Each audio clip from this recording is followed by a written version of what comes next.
Hi everyone, this is Deepika. Welcome back. I hope कि आप सभी बहुत अच्छे होंगे। एक बार फिर से आपका स्वागत है मेरे इस यूट्यूब चैनल पर।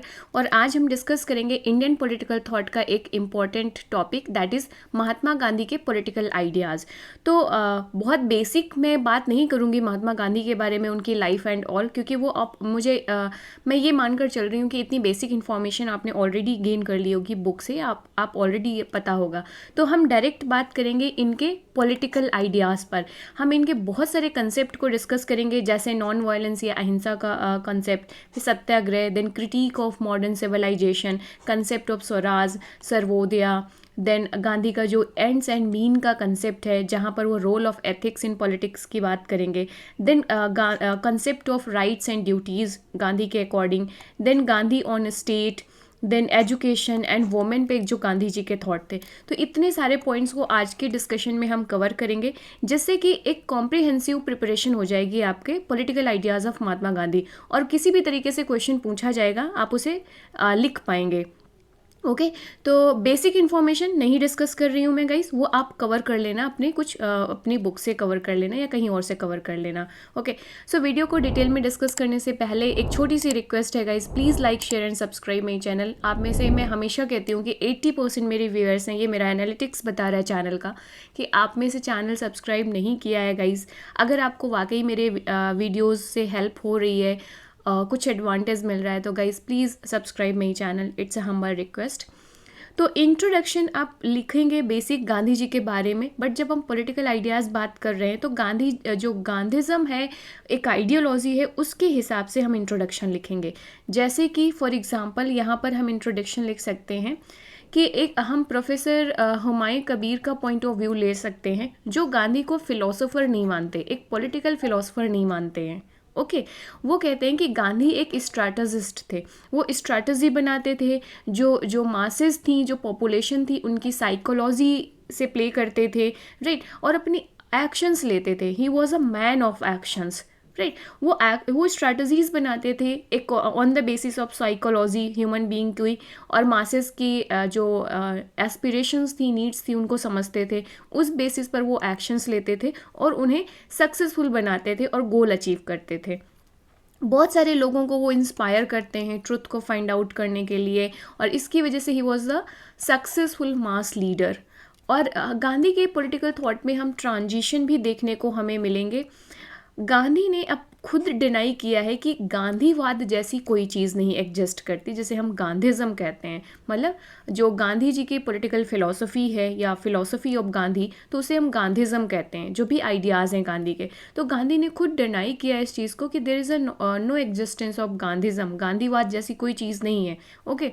बट गांधीज़म में बेसिकली हम गांधी जी के वो सारे आइडियाज़ को इंक्लूड करते हैं जो गांधी जी ने दिए हैं, जैसे स्वराज, अहिंसा, ट्रुथ का कंसेप्ट हो गया, सर्वोदय का कंसेप्ट हो गया, ट्रस्टीशिप का कंसेप्ट हो गया, स्टेट पे जो व्यूज़ हो गए। तो ये सारे व्यूज़ को हम इस गांधीज़म की फ़िलॉसफी पे डिस्कस करते हैं। एक सर्वे आप मेंशन कर सकते हो कि जो सर्वे ऑफ टाइम्स मैगजीन का एक सर्वे कराया गया, जिसमें Gandhi was the second most loved personality after the आप मतलब जो गॉड हैं आपके, उसके बाद। तो ये एक मेंशन करने के बाद आप एक बेसिक इंट्रोडक्शन यहाँ पर दे सकते हो, शुरुआत कर सकते हो अपने आंसर के इस तरीके से। मोस्ट इंपॉर्टेंट थिंग जो आप मेंशन करेंगे आंसर में, वो रहेगा sources of influence on Gandhi. फिर गांधी पर किन किन लोगों का इन्फ्लुएंस पड़ा है, किन किन आइडियोलॉजी और कंसेप्ट का इन्फ्लुएंस हुआ है, इम्पैक्ट पड़ा है।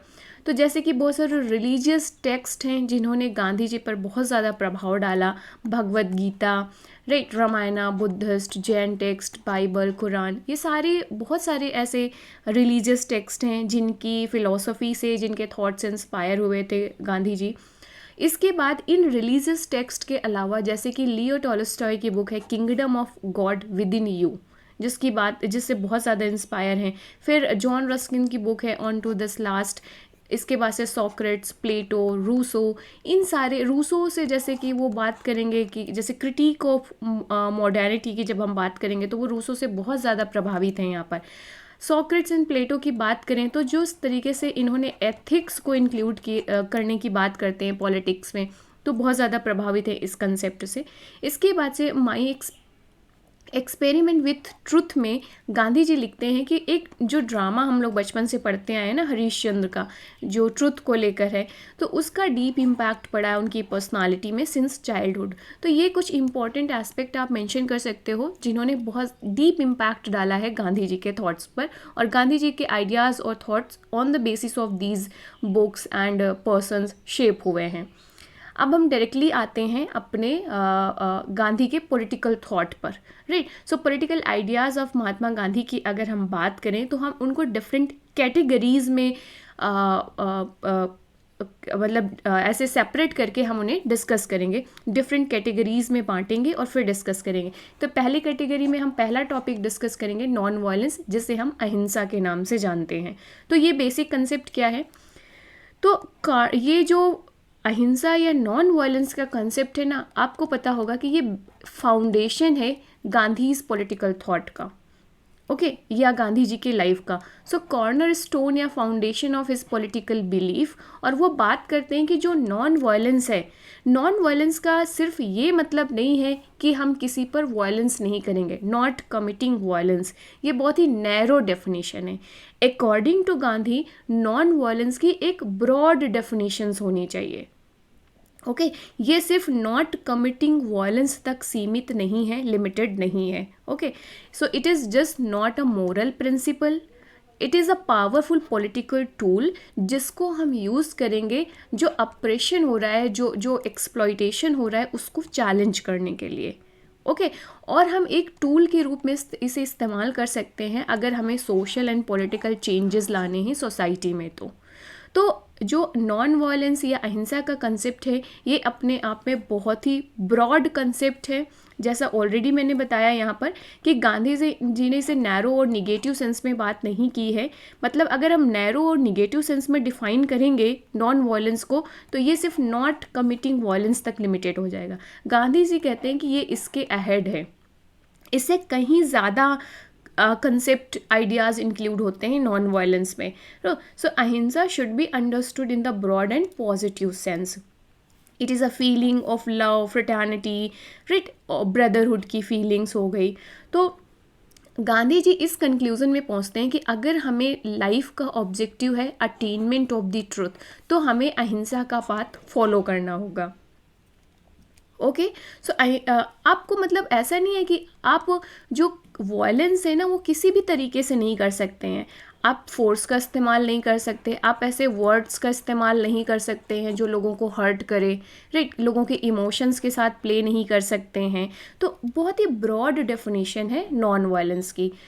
इसके बाद से हम बात करें next political idea of Mahatma Gandhi, that is Swaraj. Swaraj एक तरीके से आप कह सकते हो इंडियन वर्जन ऑफ लिबर्टी और फ्रीडम। स्वराज का मीनिंग बेसिकली होता है फ्रीडम या लिबर्टी। तो जो स्वराज का कंसेप्ट गांधी जी ने दिया है वो इंडियन वर्जन है। बाकी जो आपको पता है कि लिबर्टी या फ्रीडम का जो कंसेप्ट है ये हमने वेस्टर्न वर्ल्ड के जो मॉडर्न डेमोक्रेटिक वैल्यूज़ हैं वहाँ से लिया हुआ है, लेकिन जो स्वराज का कंसेप्ट है वो इंडियन वर्जन है।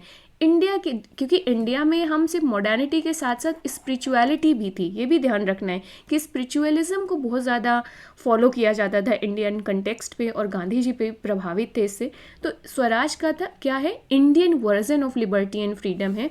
And the swaraj has been the goal of freedom movement, जो हमारा नेशनल फ्रीडम मूवमेंट चल रहा था, राइट, जिसमें हम स्ट्रगल कर रहे थे इंडिया की इंडिपेंडेंस के लिए फ्रॉम द ब्रिटिशर्स।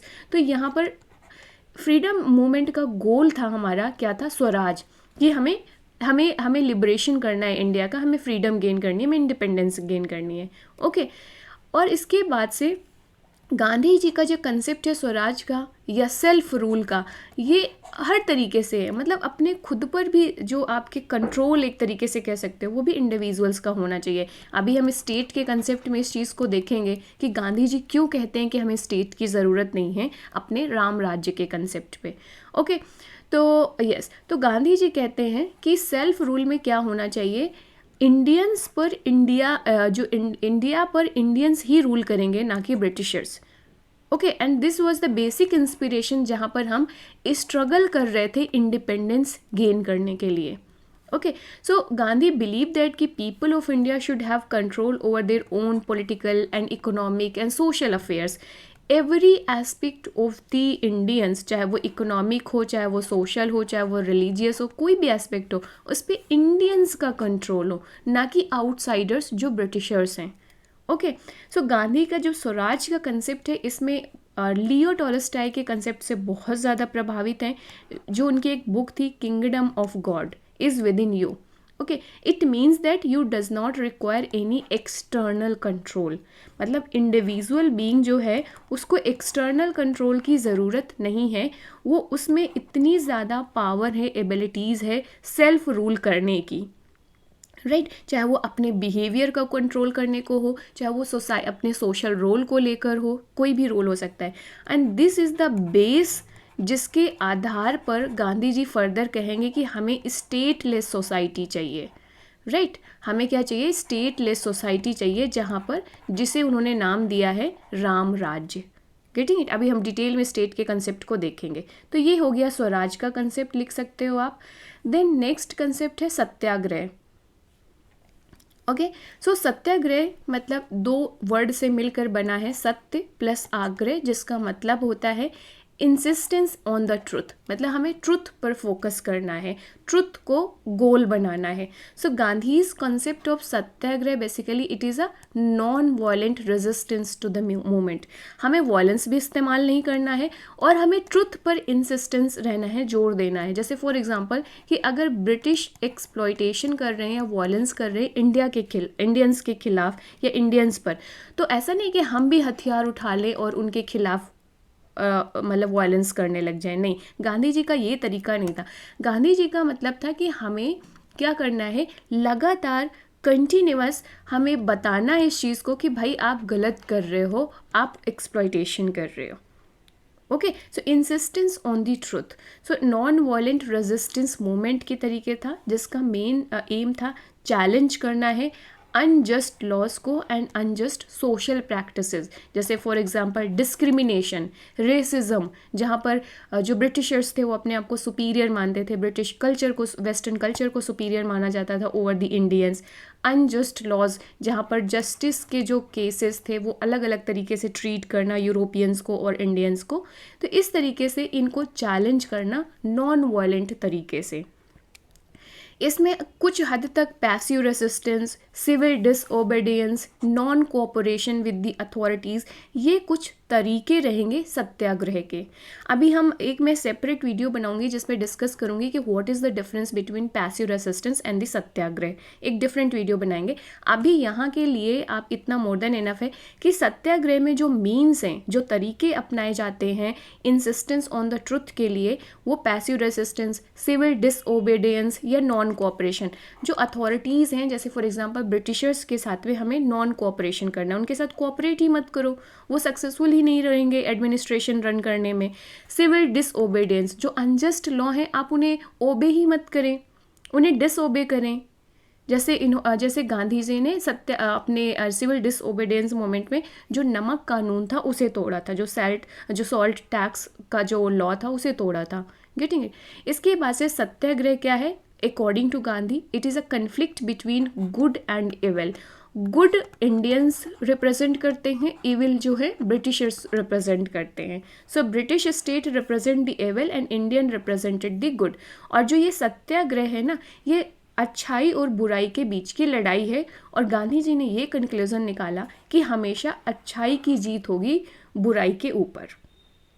इसीलिए हमें लगातार प्रयास करना है नॉन वायलेंट तरीके से। सो अगर हम लॉजिक ऑफ डायलेक्टिक अप्लाई करें, डायलेक्टिक एक मेथड है to find out the conclusion या ट्रुथ। ओके, तो यहाँ पर गांधी कहते हैं कि नेशनल मूवमेंट का जो ऑब्जेक्टिव था, गोल था, वो राम राज्य को इस्टेब्लिश करना। और अगर हमें राम राज्य अचीव करना है तो हम जो मेथड अडॉप्ट करेंगे वो रावण वाला नहीं अडॉप्ट करेंगे जो रावण ने अडॉप्ट किया, राइट, सीता जी को चुरा लेना या जो अनएथिकल प्रैक्टिसेस किए। हमें राम राज्य अचीव करना है तो हमें एथिकल प्रैक्टिसेस भी तो करने होंगे ना, हम वायलेंस इस्तेमाल नहीं कर सकते, राइट। हम नॉन वायलेंट रेजिस्टेंस मूवमेंट को अडॉप्ट करेंगे। Getting it. तो ये हो गया सत्याग्रह का कंसेप्ट जो आप लिख सकते हैं यहाँ पर। Next political idea of Mahatma Gandhi is the सर्वोदया। तो सर्वोदया का कंसेप्ट बेसिकली आप इसे इंडियन वर्जन ऑफ सोशलिज्म या गांधी वर्जन ऑफ सोशलिज्म कह सकते हो, जहाँ पर अपलिफ्टमेंट ऑफ ऑल की बात करेंगे, राइट। तो देयर इज़ इसमें कोई बहुत ज़्यादा ओरिजिनलिटी नहीं है गांधी के सर्वोदय पे। बहुत सारी जगह लोगों के थॉट से, जैसे कि फॉर एग्जांपल रस्किन, जो जॉन रस्किन की बुक है ऑन टू द लास्ट, यहाँ से बहुत ज़्यादा इंस्पायर होकर सर्वोदय का कंसेप्ट दिया है गांधी ने।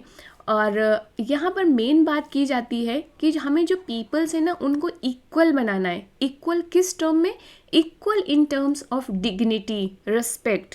Equal in terms of income नहीं, ये ध्यान रखना। जो यहाँ पे इक्वालिटी या अपलिफ्टमेंट की बात की गई है वो मटीरियलिस्टिक वे पे नहीं की गई है, राइट, कि इनकम हमने इक्वल कर दी। यहाँ पर गांधी जी बात करेंगे डिग्निटी के टर्म्स पे, रिस्पेक्ट के टर्म्स पे। गांधी जी का कहना है कि हर एक वर्ग, कोई भी काम हो, वो काम कर रहा है उस पर्सन को इक्वल रिस्पेक्ट मिलनी चाहिए, उसे डिग्निटी के साथ ट्रीट किया जाना चाहिए।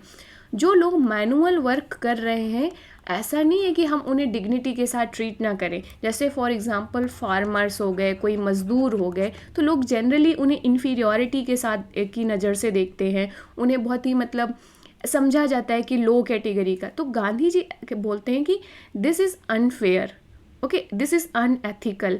तो आप ये बात कर सकते हैं यहाँ पर कि जो सर्वोदय है गांधी जी का, उसमें बहुत सारी डायमेंशंस इंक्लूड हैं, जैसे कि ब्रेड लेबर का कंसेप्ट। तो ब्रेड लेबर का कंसेप्ट जो गांधी जी ने दिया है वो सिर्फ उनका मेन जो ऑब्जेक्टिव था वो ये था कि हमें मैनुअल वर्क की इम्पोर्टेंस को अप्रिसिएट करना है, ओके। ट्रस्टीशिप का कंसेप्ट जहाँ पर वो बात करेंगे, ट्रस्टीशिप का कंसेप्ट को भी हम डिटेल में एक वीडियो बना सकते हैं। अभी यहाँ के लिए आप ये जान लें, ट्रस्टीशिप का कंसेप्ट जो गांधी जी ने दिया है उसमें मेन ये है कि जो सरप्लस वैल्यू कैपिटलिस्ट के पास जाती है, जो कार्ल मार्क्स में हमने पढ़ा है सरप्लस वैल्यू का कॉन्सेप्ट, जो प्रॉफिट से ये लोग जनरेट करते हैं, राइट। जो प्रॉफिट का शेयर है वो किसके पास जाता है? फैक्ट्री ओनर्स के पास जाएगा, कैपिटलिस्ट के पास जाएगा। तो गांधी जी कहते हैं कि ये जो सरप्लस अमाउंट है, जो ये प्रॉफिट है ना, ये जो कैपिटलिस्ट है ये इसके ऑनर्स नहीं हैं, राइट। ये सिर्फ ट्रस्टी के रूप में काम कर रहे हैं। ये ट्रस्टीशिप का जो कंसेप्ट है उसमें तो ट्रस्टीज़ हैं, मतलब इसकी टेक केयर कर रहे हैं। और इस प्रॉफिट, इस सरप्लस का यूटिलाइजेशन होना चाहिए कॉमन गुड के लिए, सोशल गुड के लिए, पूरी होल कम्युनिटी के अपलिफ्टमेंट के लिए, ओके। तो ओवरऑल अब ये कंसेप्ट क्यों दिया गांधी जी ने ट्रस्टीशिप का? गांधी जी का मानना था कि जो कैपिटल जनरेट करते हैं कैपिटलिस्ट या फैक्ट्री ओनर्स, राइट, जो बड़े बड़े इंडस्ट्रियलिस्ट हैं, तो ये जो प्रॉफिट, सरप्लस, या जो कैपिटल, वेल्थ, आप कुछ भी इसे कह सकते हो, तो ये जो वेल्थ जनरेट करते हैं ना, this is the social production, not individual. क्योंकि सोसाइटी के बहुत सारे फैक्टर्स इस पे कंट्रीब्यूट करते हैं इस वेल्थ को जनरेट करने के लिए। तो ये इंडिविजुअल प्रोडक्शन नहीं है, तो वो इंडिविजुअल इसका मालिक नहीं है, right. This is the basic idea behind the trusteeship, okay. हम डिटेल में इसे डिस्कस करेंगे कभी। नेक्स्ट लैंड रिफॉर्म की बात करेंगे, revival of the quarters industries की बात करेंगे, ताकि हम विलेज की इकोनॉमी को सेल्फ सफिशिएंट बना सकें, ओके। मास प्रोडक्शन की बात करेंगे, प्रोडक्शन बाय मासेस के द्वारा बात करेंगे, ओके, ताकि लोगों को एम्प्लॉयमेंट मिल सके, ओके। तो ये था सर्वोदय का concept according to Mahatma Gandhi. Next political idea of Mahatma Gandhi जिसमें बात करी है महात्मा गांधी ने, वो है एंड्स एंड मीन का कंसेप्ट। सो एंड्स एंड मीन का कंसेप्ट में बेसिक रोल आ जाता है एथिक्स का इन पॉलिटिक्स। तो हम इसे मैकियावेली से कनेक्ट करके समझेंगे। और मैकियावेली के कंसेप्ट में हम सबसे पहले पढ़ते हैं एंड्स एंड मीन का कंसेप्ट। तो Gandhi is a critical of Machiavellism. Machiavelli ने अपने थॉट में बोला है कि हमें जो, देखो पहले मैं ये समझा दूं कि एंड्स क्या है और मीन्स क्या है, ताकि आपको बेटर समझ पे आए, ओके। सो एंड्स मतलब होता है गोल, जो हमने एक गोल सेट किया, एक ऑब्जेक्टिव सेट किया है, राइट। फॉर एग्जांपल हमको यूपीएससी क्रैक करना है, ओके, ये हमारा एंड हो गया, गोल हो गया कि हमें यूपीएससी क्रैक करना है। अब हम मीन्स इसमें क्या अडॉप्ट कर सकते हैं? हमने हार्ड वर्क किया और हमने इस एग्ज़ाम को क्रैक किया, तो ये हमारा मीन्स क्या हो गया? प्योर हो गया, राइट हमने भाई फेयर तरीके से हमने इस एग्ज़ाम को क्वालिफाई किया है ना, तो हमने अपनी एथिकल वैल्यूज़ को फॉलो किया। बट इन केस कोई दूसरा पर्सन, आपका दोस्त क्या करता है, चीटिंग को मीन अडॉप्ट करता है, उसका भी गोल है यूपीएससी क्रैक करना, आईएएस बनना, लेकिन जो उसने मीन्स अडॉप्ट किया, जो माध्यम अडॉप्ट किया, हार्डवर्क नहीं था, उसका मीन्स था चीटिंग करना। उसने ऐसा सेटिंग बनाया, उसने चीटिंग किया और आईएएस को क्रैक कर लिया। तो यहाँ पर उसने एंड्स को तो अचीव कर लिया, आईएएस बन गया, लेकिन जो उसने माध्यम अडॉप्ट किया, जो मीन्स अडॉप्ट किया, वो क्या था, अनफेयर था, वो अनएथिकल था। Okay, this was against the morality, क्योंकि cheating is not good, we all know that. Okay, तो यहाँ पर क्या हुआ, अब मैकेवेली को क्या कहेगा, मैकेवेली कहेगा कि हमें आईएएस बनना है, ये हमारा गोल है, तो हमें इस गोल को अचीव करने के लिए कोई भी जो मीन्स है वो अपनाना पड़े या प्रैक्टिस करना पड़े, कोई भी माध्यम से हम आईएएस बने, सब फेयर है अगर हम आईएएस बन जाते हैं तो एंड मतलब प्योरिटी ऑफ मीन्स की बात मैकेवेली नहीं करते। मैकेवेली सिर्फ बात करते हैं कि हमारा सिर्फ टारगेट है गोल को अचीव करना, वो हम किसी भी तरीके से करें, चाहे हमने हार्ड वर्क करके किया हो, चाहे हमने चीटिंग करके किया हो। गांधी जी इसके जस्ट अपोजिट बात करते हैं। गांधी जी कहते हैं कि अगर आपको आईएएस बनना है तो वो आप सिर्फ फेयर तरीके से कर सकते हो, एथिकल रास्ता अपनाकर कर सकते हो, जैसे for example hard work. Cheating का कोई रोल नहीं है, चीटिंग को वो डिनाई करते हैं, क्योंकि जो चीटिंग है वो अनएथिकल हो गया। ओके, तो इसी तरीके से पॉलिटिक्स में फॉर एग्जांपल आपको अपनी सरकार बनानी है, तो आप इलेक्शन को मैनिपुलेट करके पहुंच जाओ, तो मैकियावेली के अकॉर्डिंग ये सही है, हमने इलेक्शन जीत लिया चाहे हमने मैनिपुलेशन के साथ जीता हो। लेकिन गांधी जी कहेंगे कि नहीं, ये एथिक्स के खिलाफ है, ये अनएथिकल है, अनफेयर है, हमें क्या करना चाहिए, हमें फेयर तरीके से इलेक्शन लड़ना चाहिए, और अगर हम सही होंगे तो हम क्या करेंगे, हम इलेक्शन जीत जाएंगे और सरकार बना लेंगे। तो आई होप कि इन दो एग्जाम्पल से, एग्ज़ाम वाला और इलेक्शन वाला, इससे आपको एंड और मीन्स का कंसेप्ट समझ में आ गया होगा, गांधी का और मैकियावेली का। आप जब भी गांधी का या मैकियावेली का एंड्स और मीन्स का कंसेप्ट देखें, आपके दिमाग में तुरंत एग्जाम्पल आना चाहिए, एग्ज़ाम में आईएएस बनना और इलेक्शन, पॉलिटिक्स में देखा जाए तो इलेक्शन, फॉर एग्जाम्पल इलेक्शन जीतना। तो ये दो एग्जाम्पल ध्यान रखना, आपको कंसेप्ट याद रहेगा। तो अब थोड़ा सा हम गांधी का पढ़ लेते हैं। तो गांधी कहते हैं कि जो एंड्स और मीन्स है हम इन्हें सेपरेट नहीं कर सकते। अगर हम इन्हें सेपरेट करेंगे, एंड और मीन्स को, मतलब अनएथिकल प्रैक्टिसेस को अलाउ कर देंगे, so this is the basic reason for the causes of the corruption in the public life, और जिसकी वजह से पब्लिक लाइफ में करप्शंस होता है। And this is the kind of evils, and this is also responsible for the evils like imperialism, fascism, क्या right, and colonialism. तो ये सब एविल्स इसी वजह से हो रहे हैं ना, क्योंकि हमने पॉलिटिक्स से एथिक्स को हटा दिया, हमने एंड्स और मीन्स के बीच में सेपरेशन कर दिया, जो मैकियावेली सपोर्ट करते हैं जिस कंसेप्ट को। ओके, तो गांधी कहते हैं कि हमें ज़रूरत क्या है, spiritualisation of the politics, politics में एथिक्स को इंक्लूड करने की ज़रूरत है। क्यों? क्योंकि politics without ethics and without religion is like a deep trap. Okay, तो अगर हम तो अगर हम पॉलिटिक्स से एथिक्स को हटा देंगे तो एक डीप ट्रैप हो जाएगा, इस ट्रैप में हम फंस जाएंगे, कुएं में गिर जाएंगे। ओके, तो अगर no one can not come out of the trap without the light of religion and ethics, और हमें इस ट्रैप से अगर बाहर आना है तो हमें लाइट ऑफ रिलीजन या लाइट ऑफ एथिक्स चाहिए होगी। So Gandhi believed in the purity of means over the ends. हमारे लिए ज़रूरी है कि जो मीन्स है वो उसकी प्योरिटी, उसकी पवित्रता पे हमें ज़्यादा विश्वास रखना चाहिए, हमें फेयर तरीके से एंड तक पहुंचना है। Got it? तो ये था एंड एंड मीन्स का concept according to Gandhi. Next concept है गांधी का पॉलिटिकल आइडिया है राइट्स एंड ड्यूटीज़ का। तो rights are present in the duties in embryonic sense, this is the statement जो गांधी के व्यूज़ को डिफाइन करता है about the rights and duties. Gandhi बात करेंगे एक तरीके से बैलेंस बिठाने की, ओके, कि ड्यूटीज़ एंड राइट्स दोनों इम्पॉर्टेंट हैं। आप वेस्टर्न पॉलिटिकल फिलॉसफी या फॉर एग्जांपल हम मॉडर्न डेमोक्रेसी की बात करें तो वो राइट्स पे बहुत ज़्यादा जोर देते हैं। इवन इंडियन कॉन्स्टिट्यूशन में भी हमने फंडामेंटल राइट्स को इम्पोर्टेंस दिया था। बहुत सारे जजमेंट हैं कि राइट्स को इम्पोर्टेंस दिया जाए या ड्यूटीज़ को इम्पोर्टेंस दिया जाए।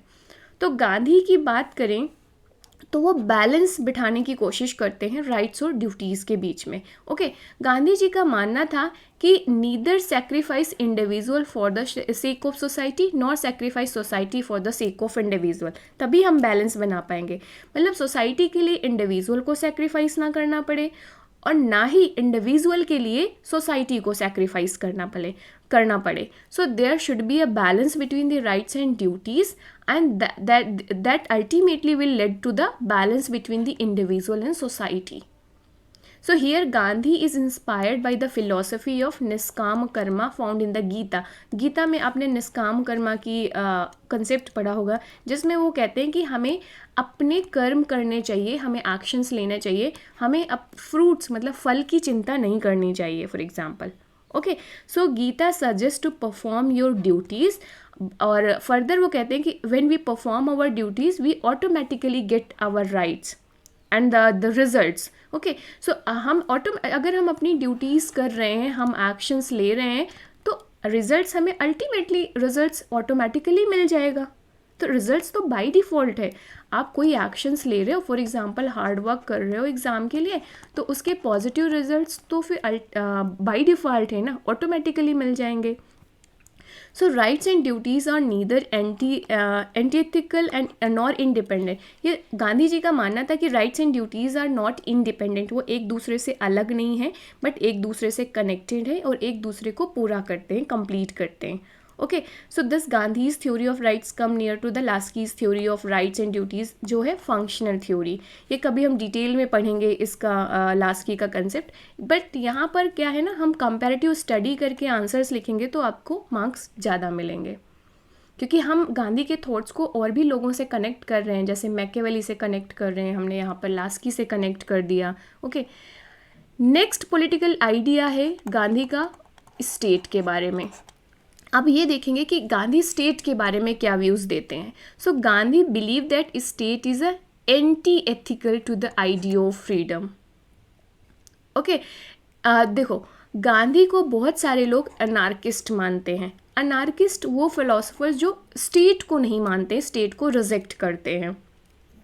गांधी कहते हैं, गांधी जी का मानना है कि हमें राम राज्य को इस्टेब्लिश करना है। That was the major goal of the Gandhi. Okay, so अब राम राज्य क्या है according to Gandhi? It is a stateless society. अब इसके पीछे एक लॉजिक दिया है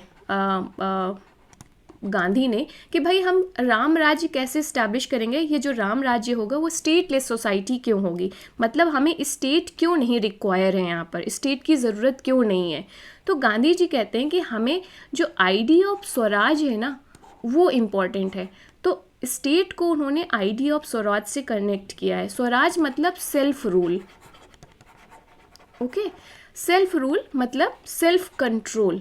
सो हर एक इंडिविजुअल का अपने ऊपर कंट्रोल है, तो उसे एक्सटर्नल कंट्रोल की ज़रूरत ही नहीं है। अगर स्टेट की प्रेजेंस है, इस प्रेजेंस ऑफ स्टेट दिखाता है क्या? एक्सटर्नल कंट्रोल है इंडिविजुअल्स पर।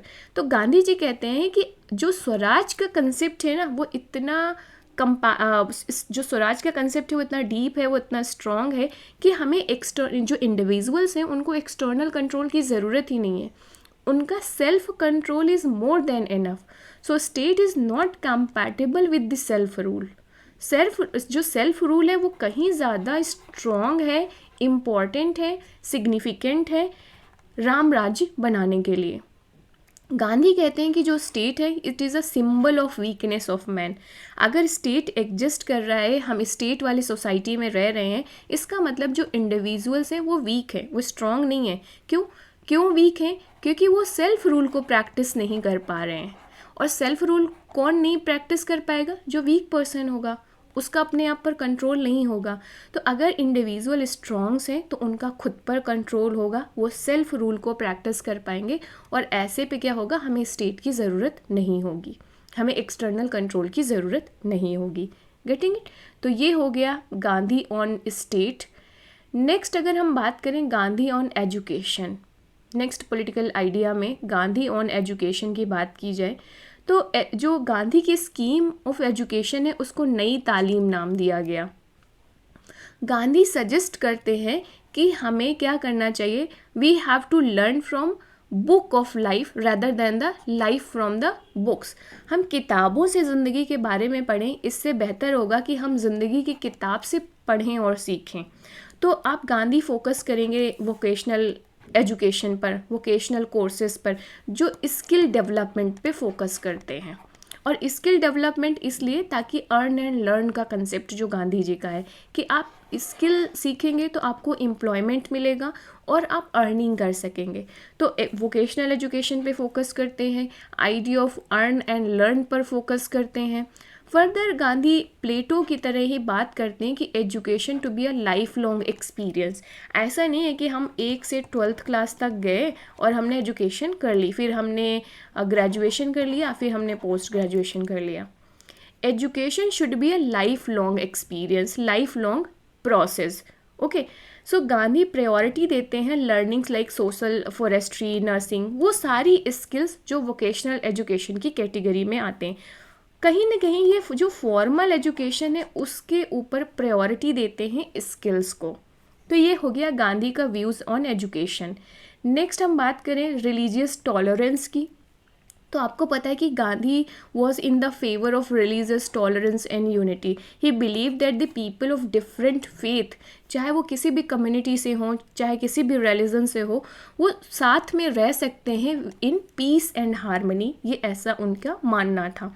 और religious differences should not be the source of conflict, Gandhi का ये मानना था। जैसे कम्युनल राइट्स हो रहे थे हिंदू और मुस्लिम के बीच में फॉर एग्जांपल, या जब इंडिया को इंडिपेंडेंस मिली तो जो पार्टीशन हुआ था बहुत ही जो उस टाइम का एक्सपीरियंस था, तो गांधी जी उससे बहुत दुखी थी, क्योंकि गांधी जी हमेशा इस बात पर बिलीव करते थे कि रिलीजियस डिफरेंसेस जो हैं वो सोर्स ऑफ कन्फ्लिक्ट नहीं होना चाहिए। Gandhi on women, next political idea हम पढ़ें अगर गांधी का, तो वुमेन के रोल को बहुत ज़्यादा एडमायर करते हैं गांधी इन सोसाइटी पे। और यही इसका आप रिज़ल्ट देखेंगे कि जिस तरीके से उन्होंने वुमेन को नेशनल मूवमेंट के साथ जोड़ा था और एडमायर किया, उनका पार्टिसिपेशन को इनकरेज किया था। और गांधी का जो नॉन कोऑपरेशन मूवमेंट्स था उसको सक्सेसफुल बनाने में वुमेन का बहुत बड़ा रोल था। लेकिन जो फेमिनिस्ट है ना, वो क्रिटिसाइज़ करते हैं कि जो गांधी का अप्रोच था that was traditional and patriarchal. क्यों वो ऐसा बोलते हैं? क्योंकि गांधी ने जिस तरीके से द्रौपदी को ideals of the Indian women बताया and the Sita and Draupadi को मोरल स्ट्रेंथ के सिंबल बताते हैं, तो इस तरीके से फेमिनिस्ट ये एलिगेशन लगाते हैं कि जो गांधी का अप्रोच था वो ट्रेडिशनल था एंड पैट्रियार्कल था। तो ये वुमेन पर आप लिख सकते हो। Most important aspect of Gandhi's political thought, that is the critique of modern civilization. So Gandhi ने modernity या modernization को के अगेंस्ट में थे गांधी।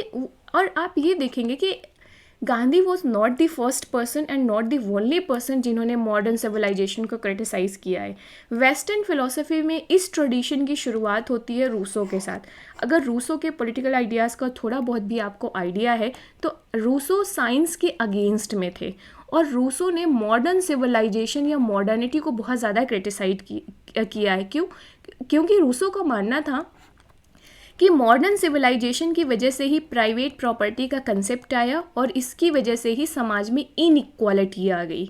और इस इनइक्वालिटी को रिमूव करने के लिए ही वो अपना जनरल विल का कंसेप्ट देंगे एंड बहुत सारे कंसेप्ट देते हैं। ओके, तो गांधी ने भी मॉडर्न सिविलाइजेशन को क्रिटिसाइज़ किया है, इसलिए नहीं क्योंकि वो वेस्ट पे उसका ओरिजिन हुआ है, नहीं, क्योंकि उसका नेचर ऐसा है। गांधी मानते हैं कि जो मॉडर्न सिविलाइजेशन है ना, इसने यूटिलिटेरियनिज्म, मटीरियलिज्म जैसी फ़िलासफ़ीज़ को प्रमोट किया है। यूटिलिटेरियनिज्म जहाँ पर जो ह्यूमन बीइंग का लेवल है वो एनिमल के लेवल पे रिड्यूस्ड कर दिया है। ह्यूमन बीइंग तो रेशनल पर्सन है, मोरल पर्सन है, सोशल पर्सन है, लेकिन मॉडर्न सिविलाइजेशन ने हम ह्यूमन बीइंग को एनिमल के लेवल पे लाकर खड़ा कर दिया है, जहाँ पर हम सिर्फ अपनी एपेटाइट को सेटिस्फाई करने की कोशिश कर रहे हैं, राइट। मटीरियलिज्म, जहाँ पर मटीरियल प्लेजर पे, मॉडर्न सिविलाइजेशन पे फोकस किया जाता है, वेल्थ, मनी, राइट, लग्जरी, ये सारी चीज़ें. So this led to sacrifice of the spiritual satisfactions. तो इसकी वजह से गांधी मॉडर्न सिविलाइजेशन को क्रिटिसाइज़ करते हैं. मॉडर्न सिविलाइजेशन अपने आप में बहुत डिटेल कंसेप्ट है गांधी जी का. हम एक सेपरेट वीडियो इस पर बनाएंगे डिटेल पे. ओके, यहाँ पर आपके लिए इनफ है इतना. अब अभी जो हमने डिस्कस किया हम उसे कंक्लूड करें तो गांधी के political thoughts were centred on the principle of non violence, self rule, social justice, सर्वोदया और बहुत सारे प्रिंसिपल हमने, सत्याग्रह हो गया आपका, वुमेन पे कंसेप्ट हमने देख लिया, क्रिटिक ऑफ मॉडर्निटी देख लिया, स्टेट पे देख लिया, एंड मीन्स का कंसेप्ट देख लिया, और बहुत सारे कंसेप्ट हमने देखे. तो आप finally on the basis of these topics, जो हमने सब टॉपिक्स पढ़े हैं, उनके बेसिस पे आप गांधी जी को क्या कर सकते हो, यहाँ पर कंक्लूड कर सकते हो कि जो गांधीज आइडिया हैं स्टिल मतलब अभी भी रेलेवेंट हैं प्रेजेंट टाइम पे भी, और कॉन्टेम्पररी टाइम पे जो क्राइसिस आ रही हैं सोसाइटी में, जैसे कि क्लाइमेट चेंजेस के, या ग्लोबल वार्मिंग का हो गया, ह्यूमन राइट्स का हो गया. ओके, तो जो इनइक्वालिटी है, पॉवर्टी है, राइट, या अनएम्प्लॉयमेंट है, ये सारे कंसेप्ट अगर एरियाज़ को हम देखें, कंसर्न्स को देखें जो मॉडर्न सोसाइटीज़ में अभी चल रहे हैं 21st सेंचुरी में, तो हम इन अभी भी गांधी के थॉट्स रेलेवेंट हैं. गांधी ने इन्वायरमेंट को सिक्योर करने की बात करेंगे, राइट्स की बात जो कर, ह्यूमन राइट्स की जो बात करेंगे, नॉन वायलेंस की जो बात करेंगे, एथिकल पॉलिटिक्स की बात करेंगे. तो ये सारे डायमेंशंस रेलेवेंट हैं अभी भी. तो गांधी के जो आइडियाज़ हैं still continue to inspire many political movements around the world. Okay, so Gandhian solution आप कह सकते हो जो प्रेजेंट क्राइसिस चल रही है मॉडर्न टाइम पे, चाहे वो रिफ्यूजी का कंसेप्ट क्यों ना हो, राइट, इनइक्वालिटी का कंसेप्ट, जहाँ पर जो जो जो इनइक्वालिटी बढ़ रही है, एक क्लास, कुछ लोग हैं वो रिच होते जा रहे हैं, पुअर होते जा रहे हैं. तो अगर ट्रस्टीशिप का कंसेप्ट को एक्शन में लाया जाए तो बहुत ही ज़्यादा रिलेवेंट है गांधी के थॉट.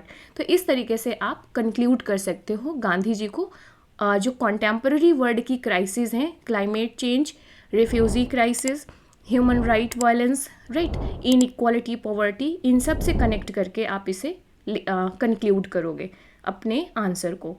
तो आई होप कि आज का डिस्कशन आपको समझ में आया होगा गाइस, और महात्मा गांधी के पॉलिटिकल थॉट की एक कॉम्प्रिहेंसिव अंडरस्टैंडिंग आज आपको हो गई होगी.